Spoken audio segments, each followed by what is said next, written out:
Playa Grande sugar mill is located on the west end of the island, and it was in operation from 1835 until about 1940. Hi, my name is Anthony Civitillo, and today we're going to be taking a trip out to Playa Grande, right over there. And the Vieques Conservation Historical Trust is hosting this trip today, so thank you. How this tour came about, I find worth talking about. It was probably around 13 years ago. There was a local Viequense guy. I said, if you're going to be living here, I'd like you to know a little bit about the history of the island. And he took me around and he showed me some things, and then we ended up on the west end of the island, and we went down a little dirt road, and there was an opening to the left where he had to use a machete to open it up, and when we walked inside, it was a whole new world. I could not believe that these ruins were in there. They were incredible. There was big machinery, big boilers, arches, brick structures, and I would always return. It's kind of like it was a place where I would find my center. Sometimes the world would get scratchy, and I'd go in there and I sit in these arches, and I feel the energy of people that lived in this area. It's kind of like when Superman goes to his fortress of solitude, or Batman goes to the Batcave. I'm not a superhero, but I would go there and I would collect my thoughts. Well, probably a few years later, my wife was at a meeting with the board, and they were asking if anyone knew of any ideas they could use for fundraising. And Eileen said, well, Anthony goes to this place, Playa Grande, and maybe he'd be willing to give tours out there. And when Eileen came home and mentioned that to me, I said, why did you tell them? I figured it was a secret, my secret spot. Of course, people had known about Playa Grande, but most of the fervor had died down. Anyway, so I thought about it. I was conflicted. On one side, I would think, well, you know what, if people went in there and I started giving tours, there were artifacts all over the place. There were beautiful bricks, and I thought maybe some stuff would be in jeopardy and stuff would be stolen. On the other hand, we are the Vieques Conservation Historical Trust, and we have in our mission statement to kind of help with historic landmarks and preservation of historic landmarks, and I thought if I gave this tour from an ecological point of view, then maybe some of these structures that I saw, and just the time I had been going there, I saw that there was deterioration. I saw that tree roots were pushing structures apart, and the big boilers were being compromised, and I saw that a lot of stuff needed to be stabilized. Okay, so I decided to do the tour with the permission and the blessing of the trust. And if I was going to give a tour, I had to know something about Playa Grande, and I found that really much wasn't written or known. I went online. I found some stuff about the sugar industry in Vieques.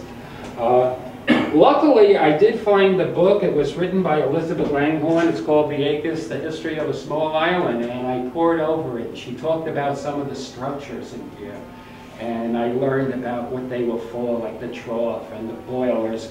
It's really funny because in here, Elizabeth wrote a line. She says, Playa Grande isn't even a ghost town. It simply no longer exists. And when I met her daughter a few years later, I said, I disagree with your mom on one point. I said, it does exist. There's a spirit there, and I hope you find it today when we go out there. Another book that came out around the same time was The Route by a man called Pragmatico, who was an engineer at the University of Puerto Rico, but he grew up on Vieques, and he wrote about his adventures as a boy growing up in Playa Grande. What he also did is he made a map, and with this map, we started getting more of an idea about what was going on in Playa Grande and about the life and the culture of the people who lived there.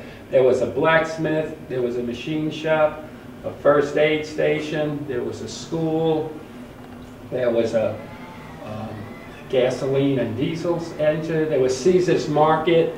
So that gave us a lot of information about Playa Grande.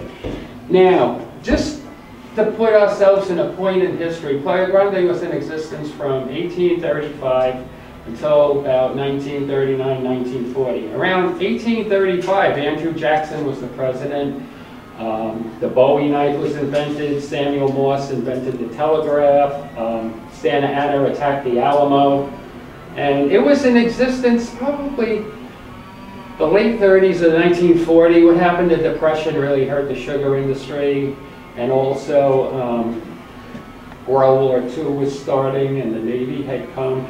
It wasn't profitable anymore. The decline of the sugar industry happened around the same time. It wasn't profitable anymore to grow sugar cane because sugar beets were more profitable. They were growing them in Europe, and we started growing them in the States, and the sugar industry declined. Also, what happened at Playa Grande is with World War II coming, the need for metal.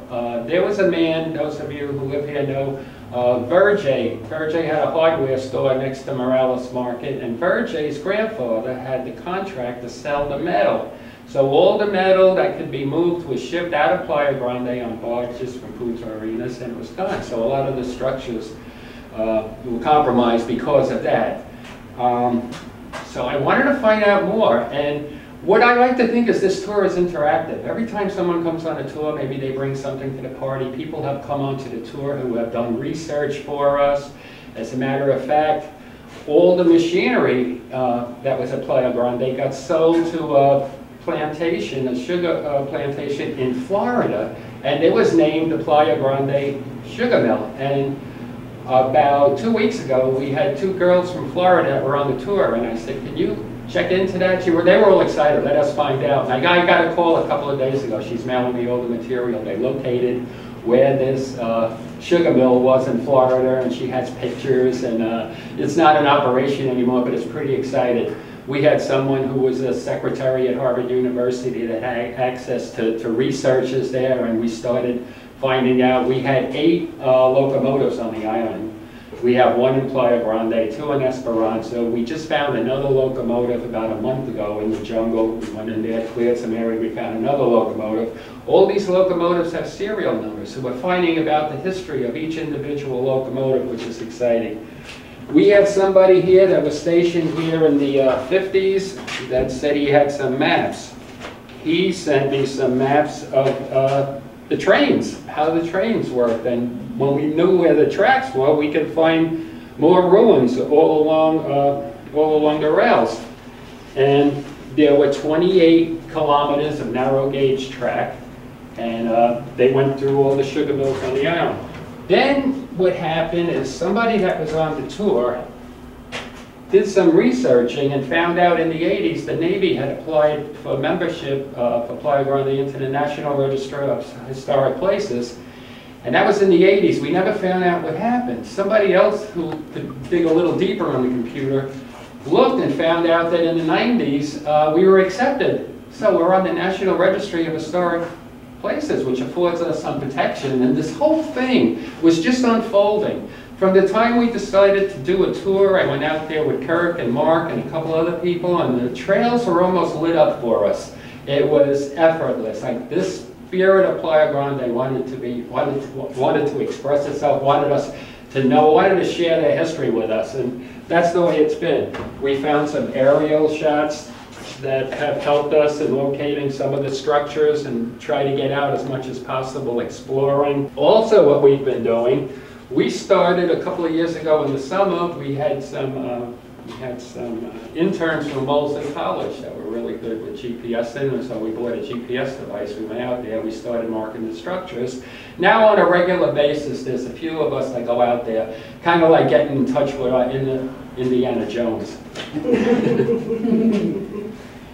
Also around this time, I was being asked by Jeffrey Armstrong and a couple other people to write an article for Vieques events, and after the article came out, people really became interested in Playa Grande, and we started increasing our tours, which was a great fundraiser. And on the cover, there's a picture of a woman standing in the arches, and that's my friend Drew. She's a friend of mine's niece, and she's an archaeologist who has studied at ruins at Pompeii and in India. When she went in there, she said, oh my gosh, these are some of the most beautiful ruins I have ever seen. So I'd like to now show you some artifacts. Being an amateur treasure hunter, an amateur archaeologist, whenever somebody's building anything in the area, especially around the Waker or where there were indentured servants and encampments, I asked them, can I come by with my metal detector? And they give me permission, and we find artifacts to connect us further to the people who live there, and we learn a little bit about them and their history. This is a little tin cup that says baby on it. I believe it's Victorian. Most of the stuff I'm going to be showing you was found in an area probably 5 inches down. We found some coins in there from the 1880s, and this was one of the coins from the Columbian expedition, and I had this, and I put this online. It's like a treasure hunter's hotline, and it's like, what is it? It says Columbian expedition, and over here somebody mailed me a picture about what this metal looked like, and it's the Santa Maria on top, and this was right over here. So all of a sudden somebody had visited. Let's see that, Nancy. Wow, that's cool. Somebody had visited the Columbia expedition and brought this metal back, and we found this. We also have a lot of stuff in the cases that we have found. Cool. When was that, Anthony, to come? I forget. I think it was 1880. 1880? 93, maybe? I usually know this, but yeah, I think it's 1883. My eyes are a little dazed. Anyway, so also then there was a bottle. This tropical remedies, like a kind of snake oil, and fascinating bottle. And also, there's a spoon. What was fascinating is I found this piece, and I didn't know what it was. I couldn't figure out what it was. It has a brass case around it, and this is some black stuff in the middle. When I put it online, somebody fired back almost instantly. They said that there must have been Oriental people around at the time, because what this is an ink pad. So all of a sudden, like, we see people sitting around, they're feeding a baby, they're drinking their snake oil, and and there's ink pads for calligraphy or whatever was going. What really fascinated me was this. I was finding a lot of pieces of metal like this. This, to me, looked like a printed circuit board, but what would it be doing 5 inches down with all the stuff from the 1880s? So when I put this online, it came back. There were a lot of guys that would, you know, metal detect and check around Civil War sites. They said it's a harmonica reed, which I found fascinating. So now they're sitting around, one guy's playing the harmonica, somebody's feeding their baby, the other guy's taking, and so we start getting a picture, and it's so exciting. Also in the area, what we find is pre-Columbian artifacts, and I like to share this with you. Usually we keep it in the museum. We have other stuff there, but just to show the historical importance of this site, we would like to attract architects and archaeologists in the future that could help us with our search and putting all the pieces of the puzzle together. Can we pass these over? Sure.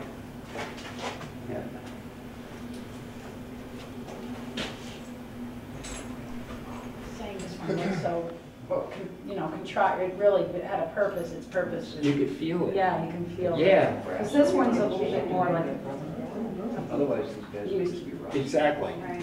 This was more. Now, what are those exactly? Those are pre-Columbian artifacts. We think that they were used sometimes as axe heads or to chop grain. These are some of the topographical maps we've made when we put GPS in, and there's a lot of exciting stuff we found. What I'd like you to bear in mind when we go out there, you're going to see a lot of structures, a lot of cement structures, and we're going to be big bolts on top. And the machinery, like we said, has been sold off, and a lot of it is gone.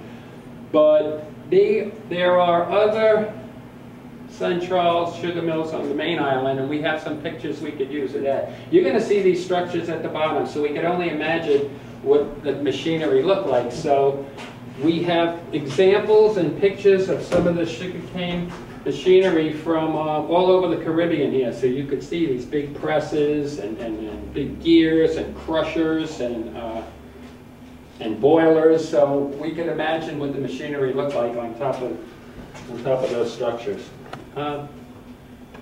Yeah, so I guess that's about it. I want to talk a note about safety. When we go out there, we're going to carpool, and I'll be in the lead car. You guys can park right behind me. We were asked by Fish and Wildlife not to block paths out there. And I'm going to be going ahead of you in the group. I'm going to have what I call a spider stick, because sometimes there are spiders, and you know, we got them a week ago, but they're going to come back again. Some days they come back. And also, sometimes there's wasps out there that hang out on the vines, and we've taken care of all of that. And the whole trip should be safe. If we all stay together as a group, we should have a great time. And I'll be talking a little bit more when we go out there. Anthony, is that sugar cane? This is sugar cane, yeah. On the tours, we used to give out sugar cane in the past. This sugar cane was grown on the island, and it's in the grass family. And also, Playa Grande was probably about 16,000 acres associated with Playa Grande. At one time, there were 34,000 acres just dedicated to sugar on the island. Do you have knowledge, or can you explain how the product came out of this? Well, what it would do is, I'm going to explain it when we get out there, how it goes through the mill, and it got crushed, and it got processed, and it got boiled, and it's a fascinating experience. We ready? It's on. We're going to be heading out. Strap on the machete.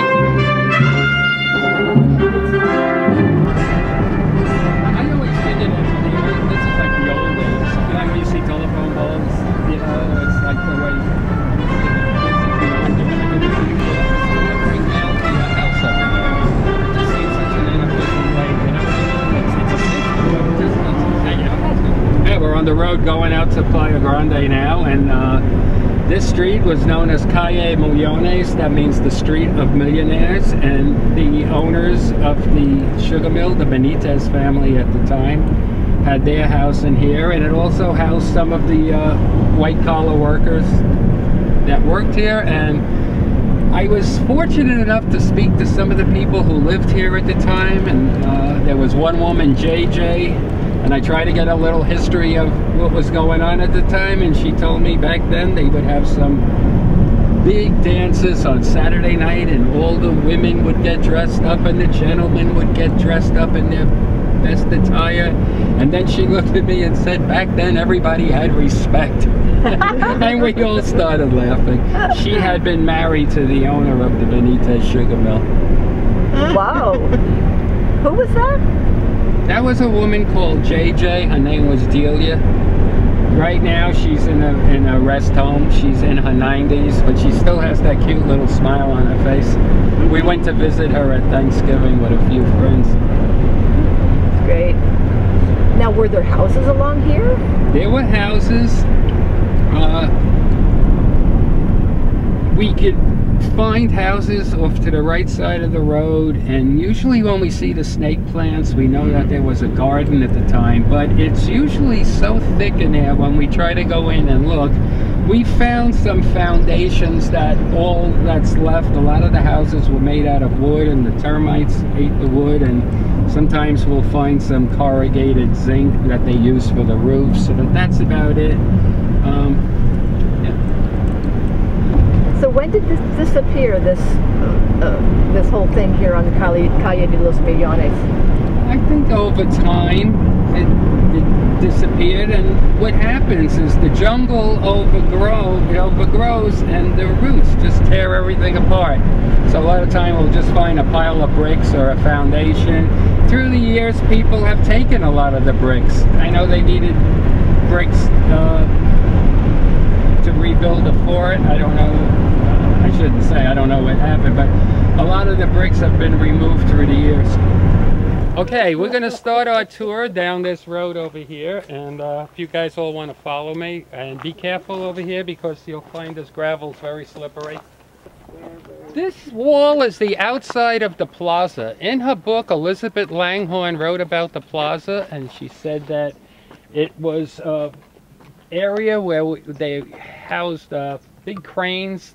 Train tracks would come here. From our maps we know that. There was a machine shop across the road here. But this plaza here is oval shaped, and in her book she mentions that it was made out of granite, brick, and mortar. And all the cement, all the mortar was made on the island. The bricks were all made on the island. As a matter of fact, I was told at one point that there's a brick factory on the island between here and the Playa Grande beach, and we've gone out several times looking for it. We think we're getting close to it, but all the bricks were made on the island. And when we had some representatives from the University of Puerto Rico here, we had a restoration architect whose name was Jorge. He said that there are actually people who work on reproducing the cement, and they use actually shells and coral to make it. What I was concerned about when I first saw this was that there were cracks. The cracks in the walls are down here. There's a crack here that would actually show what we're talking about. This is a tree here. This is a root that is coming down through the wall and coming out the bottom. As a matter of fact, this crack has gotten bigger every year. We've been doing the tours probably about 8 years, and I was never able to get my hand in here. I remember when Jenny was here last time, she was a little girl. I bet you don't remember this crack being this big. So we could see every year it gets, its structure is undermined. There's another crack over here, and more cracks over here. There's a big crack over here. You can see where part of the wall is starting to deteriorate. It's a shame. This is a beautiful structure. As a matter of fact, my wife is an artist, and she says if we put a frame around any 3-foot section of this wall, it would be a work of art, the way each brick was carefully placed in here by hand. According to his map, Pragmatico said that there was a machine shop over here, which would put it right over here. But we still don't know what the structure here is, but whenever we bring out architects, they're fascinated by the shape of the door here. And this is where the train went by. And here we have some barrels that we believe held lime, because in order to make the sugar, lime had to be added to sweeten it. I'll just check the spiders in here. You guys are welcome to join me in here. If anyone sings doo-wops, the acoustics are beautiful. You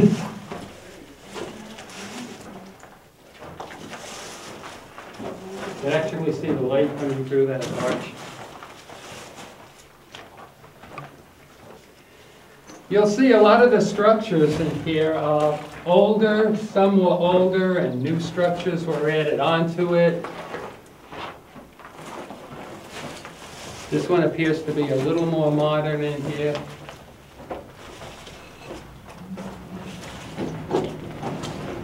Well, what was this? We don't know what this was. But about 2 years ago, we had a great meeting with the University of Puerto Rico and the municipality, and we brought everybody out for a tour here. And what we did is we set up tables in here, and we had the students, the Manta kids, put information on the tables, and they, made it seem like this could be a good visitor center someday. Great. The thing I find exciting about Playa Grande, we've only been doing this probably 8 years, and it's so exciting to find out what we haven't found out. Like across the street, it says that there's a machine shop, and we see the structure over there. On his map, Pragmatico mentions a barber shop. That should be right in there. Oh wait, let's let the truck go by.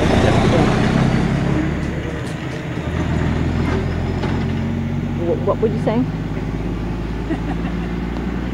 He shows a machine shop in there, and it shows that there's a barber shop, and there's 2 other structures. We see little foundations in there from these structures.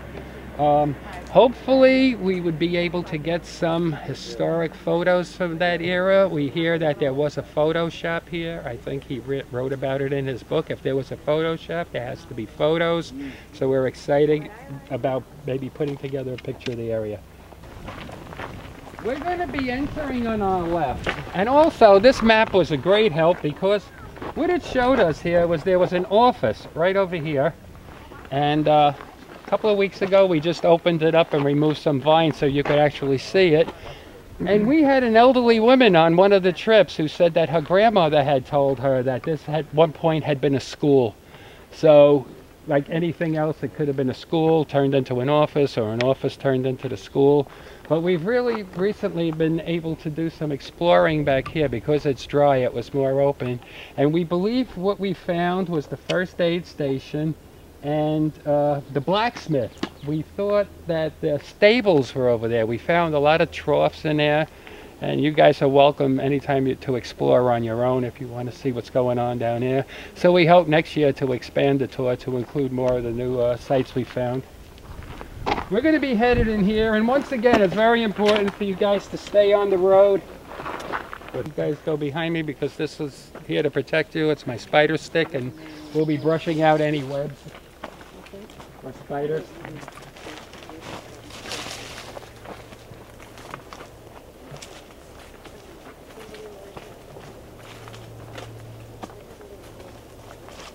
Sometimes if there's something interesting, I'd like to point it out. And this here, I was told it was a Caribbean ash.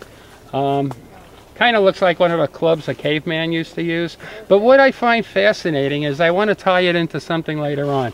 Look at the structure of each of these thorns on here, and you're going to see sometimes how life imitates art, or art imitates life. We're going to see it on some of the machinery, which I find fascinating.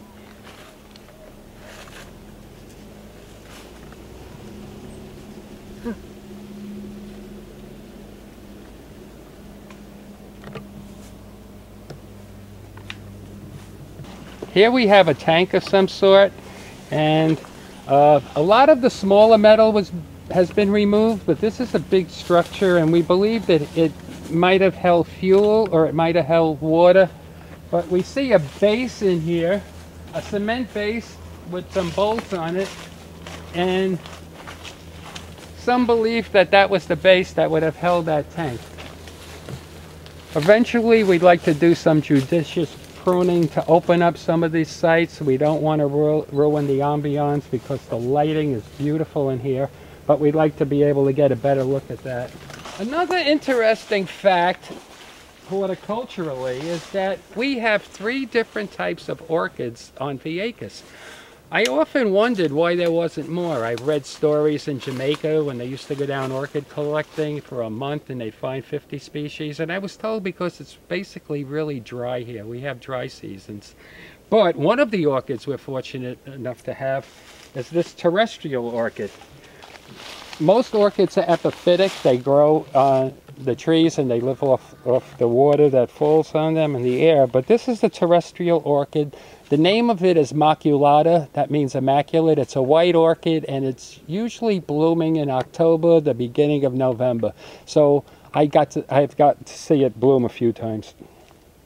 One of the other orchids that grow on the top of Mount Parada is ciliary. It means eyelash in Spanish, and it's a moth that it's an orchid that's pollinated by the hawk moth. It gives off its aroma as the sun goes down. Nice. When we were putting the tour together, I used to jump off a 4-foot wall over here to go and see the ruins, but we figured if we were going to have a tour, we couldn't have everybody jumping off a 4-foot wall, so we made a left and came this way, and because we did, we found a whole bunch more ruins over here. When we GPS, we give a name to every area. I call this one the Zen area because it looks like structures we find in a Zen garden. We see the beams here.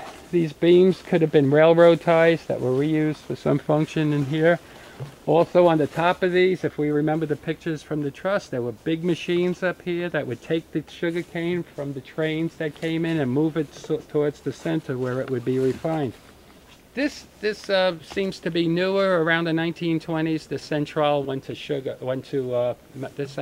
to steam. I'll be talking about that when we get down by the boilers. Cool. Yeah.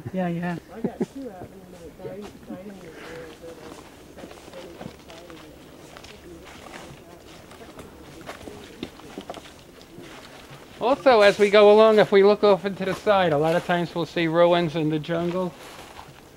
This is really a fascinating area here. When we brought our restoration architect here, he looked at this and he was in awe and said that this was probably one of the most beautiful centrales he had ever seen. He had worked on sugar mills on the island on Puerto Rico, but they were all built on level ground. They were built on flat ground. The thing he found so exciting about this was it was multi-levels. This is a big retaining wall. I think all of this might have been built up to become level with the plaza. But you could see over here we have some rebar, and we have a tank in the corner. For those of you that aren't from the Caribbean, you might not know what these are up here, and those are termite nests. And sometimes we find termites invading wood structures as far as a mile away, and they return to the nest. As far as this goes here, I think a lot of the structures in here are from the 1830s up until the 1940s, and obviously some are older, some are newer. Sometimes we have old structures that new structures have been added to, and we're going to be pointing them out later on in the tour. It's really amazing how when we started putting the tour together, we realized that Playa Grande really wanted to be shown, that there was a spirit here. We said, how would we get people down to the next level? Well, if you follow me, it seems like we were given steps.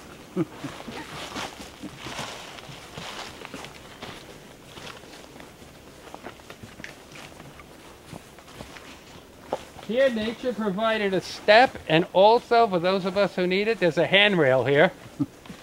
So not only do we get in touch with our inner Indiana Jones, we could get in touch with our inner Tarzan or Jane.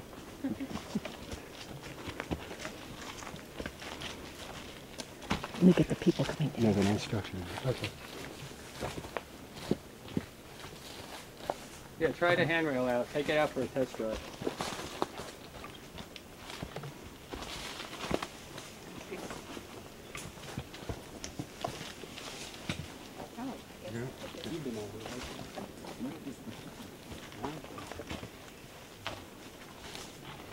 This is the trough over here, and if everybody could get behind me. This trough over here, she writes in her book, she said that this is the trough, and from the mill the juice flowed through a trough into big square pans or collectors where lime was added. And what would happen is we'd have the juice, we'd have the sugar juice, and then we'd have the molasses, and then we'd have on the top the bagasse. And the bagasse was what was left over from the wood, the pulp and everything. I think at one point that was fed to the animals, and if you've ever eaten pure sugar cane, you know how potent it is, and these animals must have really worked hard after that. Later on, I was told it was used for fuel at times, and there were collector plates down there. The juice would flow through here. Also, if you see, there's a little trough right over here, and that was one of the big gear wheels that would crush the sugar, and the juice would flow out of here. Also, what I find very interesting is all the way down in there, we found an opening one day, and it was about the size of an eyelid, and the guy I was exploring with was Jorge, it was Lirio's husband. And he went down in there, he had a little flashlight, and he says, you have to come down and see what I found. What he found was a tunnel. The tunnel was 9 feet high, made out of brick, 6 feet wide, with a dirt floor, and it went about 100 yards underground until at the end the tunnel had collapsed.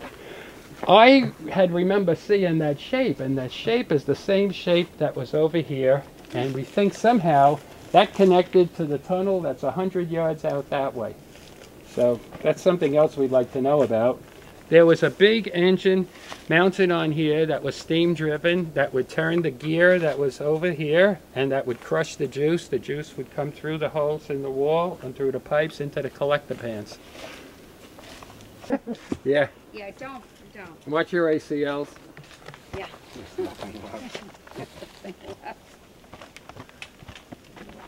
I don't get it. You I don't want to need look like Indiana Jones. You don't want to. Indiana Jones girlfriend. I'm sorry, that's not happening. 40 years too late for that one, kiddo. Thank you, troops.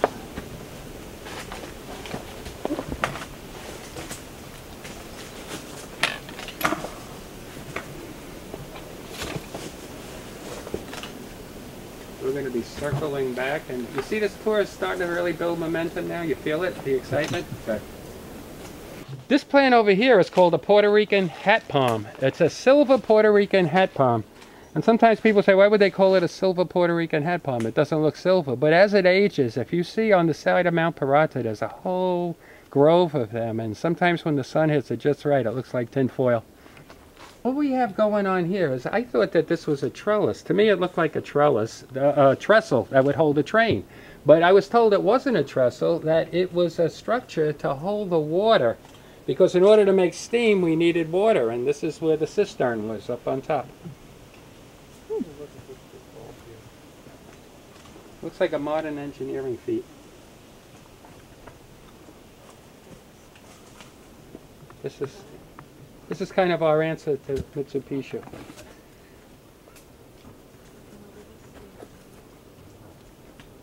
You guys have to watch out for wasps. So you see the right in here, and there's also footings to hold other tanks that have been removed. So what kind of collection tanks? We think that they could have held a raw sugar in there, or molasses could have been held in there. I'm not sure exactly. There's so much we need answers to. This is another area of great concern for me, because these tanks are beautiful and they've been compromised. We see over here, just the amount of time that I've been doing the tour, all these bricks have been stolen from the site here. All these bricks have been removed. And the thing that's holding the boiler up, from what we could see, is there's one footing over here. 2 footings have been removed. And the sides of these walls are holding these boilers. It wouldn't take much to compromise this, and the boilers would drop in, and we would lose a great part of our patrimony here. More bricks have been stolen over here.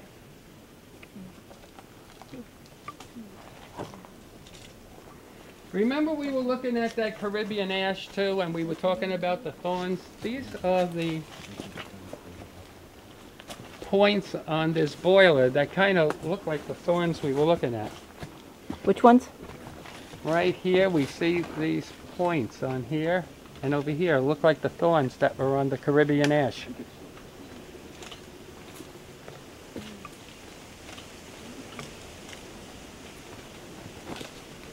We see beam supports over here that we use to add integrity to the wall. The whole magnificence of this tour is getting this shot down in here. This is like really beautiful.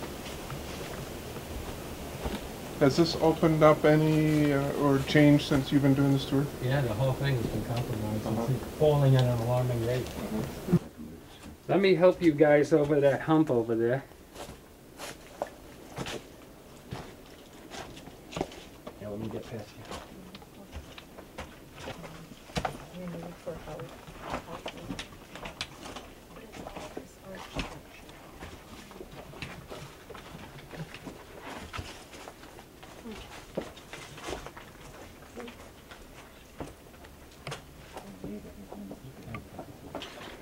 The part I did want to speak about on this end is you could see underneath here, if we get down, we could see that there's one footing that's holding this tank up. The other 2 footings were removed, and the bricks were removed from the area. So what's holding that is the one footing in the back and the sides of the sides of the walls.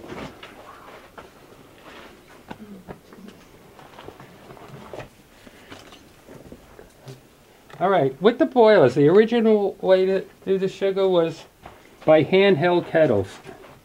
Now a pump with a condenser was used to inject steam through a series of tubes which heated the juice contained in a vacuum tank or pan. It was called taco de vacuum, greatly increasing the rate of evaporation. All steam operated made it possible to produce 10,000 tons annually, or 80,000 sacks of processed sugar in 1920, in contrast to 4,000 sacks of Playa Grande in its first year. In the 20s, they went to trains and steam. John Esteban's went bankrupt in 1872, Benitez using a steam engine of 25 horsepower against 3 pair of oxen.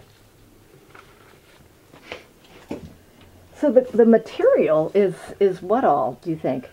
It's cement. A lot of it's conglomerate. Yeah, cement. There was a quarry on the island, and we recently located that, where a lot of the stone came from.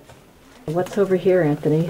Over here was really interesting. When we first found these, I was calling them petroglyphs, but I was told later on that petroglyphs are very old. These, an art student was here and told us it looks like something that was done in the wet cement, probably in the 20s, and they thought it was kind of iconic, like it could be the Virgin Mary. And there's one on the other side here. Somebody said this one didn't look iconic. This could have been the owner of the sugar mill. That could have been Pepe Benitez, but we don't have any idea exactly what it was. Cool. And what is this that we're standing in?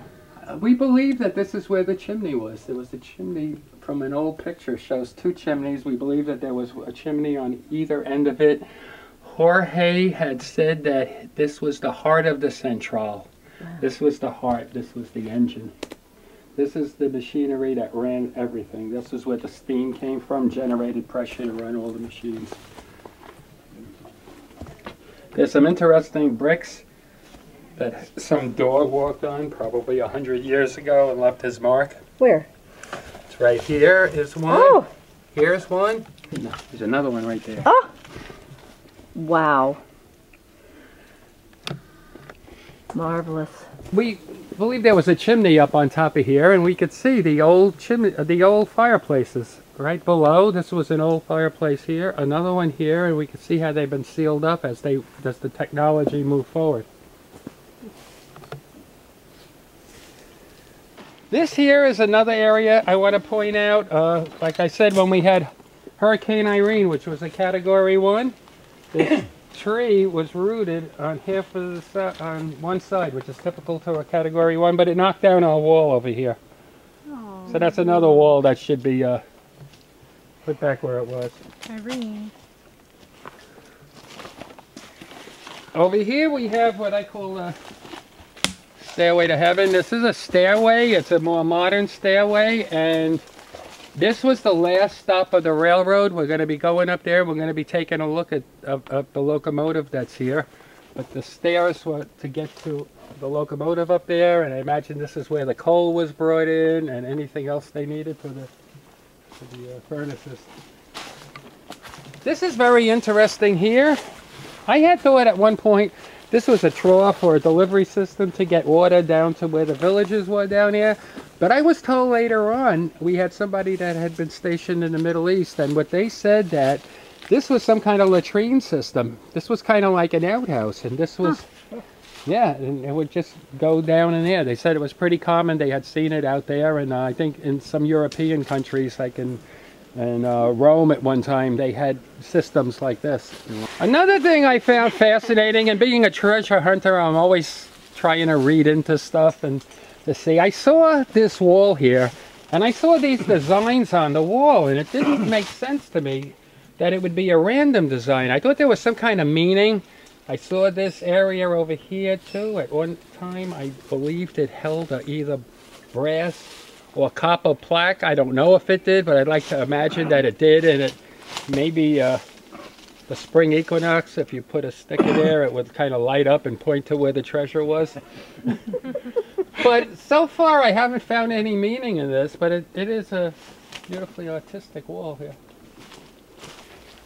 Here we're getting a little peek at the locomotive that lies beyond this. We're going to be coming around and we're going to be looking at that. I thought that this was asphalt. I said, what would asphalt be doing in the middle of the jungle here? But somebody else that was on the tour was from Europe, and they said that's slag. That's what's left over after you burn coal. So we thought possibly that this could be the area of the blacksmith shop is right up over here too, because we did find artifacts there. Here's some steam pipes that are laying down. This was a tank that was hold some kind of liquid. We found a lot of artifacts here. We found a lot of train parts here.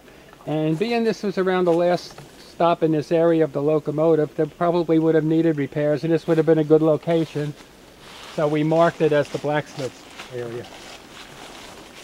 This area is interesting. We have two wheels here actually showing the size of the narrow gauge track, how wide it was.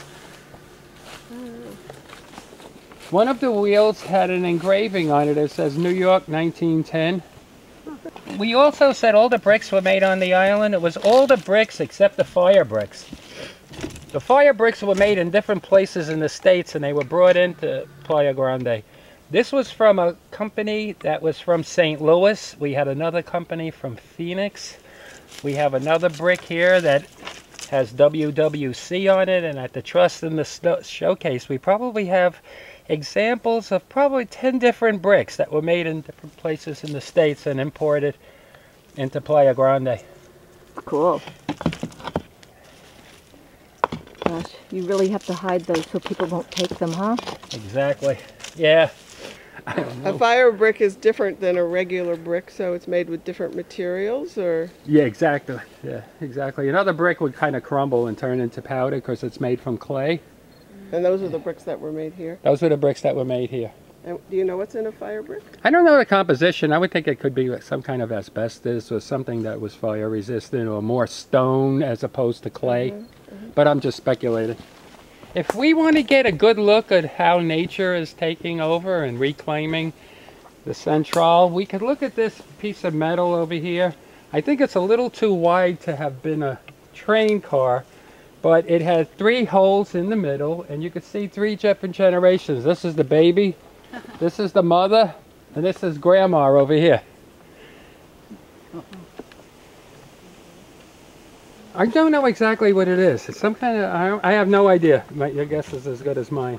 We have an example of a train car over there that we're going to look at. This is a lot smaller. Fascinating.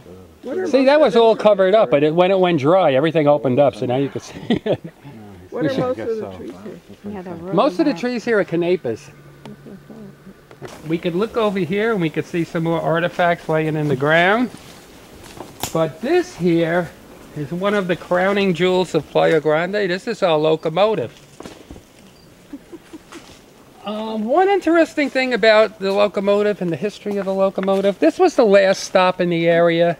There was a long time we didn't bring the tour over here because there were bees living in the locomotive, and I didn't know if the bees were aggressive or not.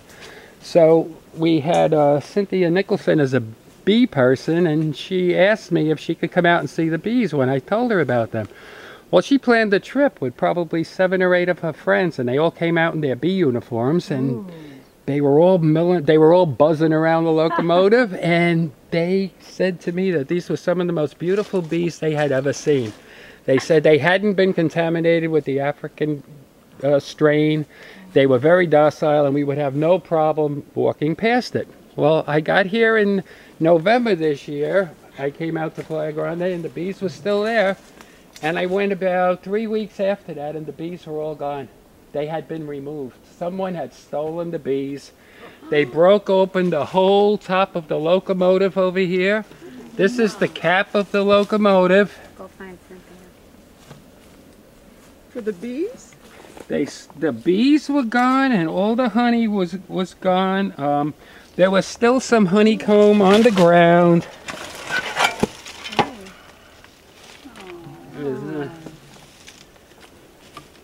Wow. Isn't there a guy selling honey on this island? I took some pictures and I gave them to the people who could seem to investigate. They said there's only a few people on the island that would have been able to do it. So they're investigating it. But also, somebody had named this locomotive Mac. No, there's a name on it that says Mac. There's another partial serial number here. And we'll come around on the piston. There's a serial number up on the piston. Okay, this was the boiler, and this boiler has tubes also for steam, just like we saw on the other boiler back there that ran that machinery. This is a steam locomotive, and it's turned on its side, and this is one of the pistons, and it has a serial number here. Cool. Another interesting fact that just revealed itself to me a little while ago is there's actually train tracks here. So this was the last stop in this area. We believe it just came into here and then somehow it went back out to other areas. These are the train tracks. So we started clearing them enough so you could see them. This is how narrow they were. And they continue over here. We're just going to uncover probably a little bit more. The roots go over it. But this, we believe, was the last stop of this train before it was rolled over. No, I'm just curious about, I'm trying to imagine what they did with the engine comes in and, you know, you get it out of the way and get the cars back and so forth. And usually you'd have a switch where you could switch it off into a, what would be essentially a little, Exactly. not a siding exactly, but Well, was it a single gauge or a double? no, Railroad. Rail. I mean, I think it's single, and that's why I'm wondering why these two Why are that would be double. parallel footpaths. Yeah, Both together, yeah. that's a good point. This is a view we wouldn't have ordinarily gotten when we were afraid to come past the locomotive because of the bees. But since then, we've been able to come here, and we get another view of the other side of the furnace here. We can see the sheer size of this vine.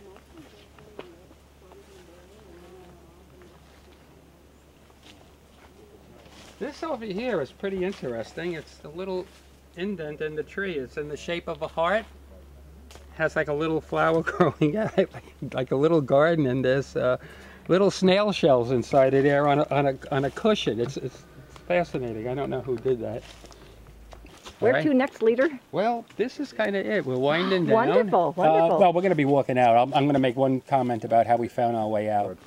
There's a lot of cement structures under our feet, too. A lot of the times what we're walking on is just the debris that's fallen in the last 80 or so years, but there's cement underneath that. You know what's funny? When we were putting the tour together, we said at one point, what do we have to do? Turn around and go back the way we came?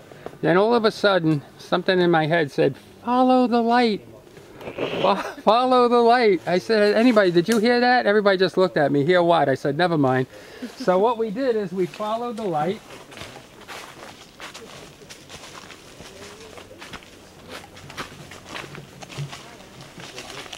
And it started getting brighter over here. And what we found is we were right back where we started.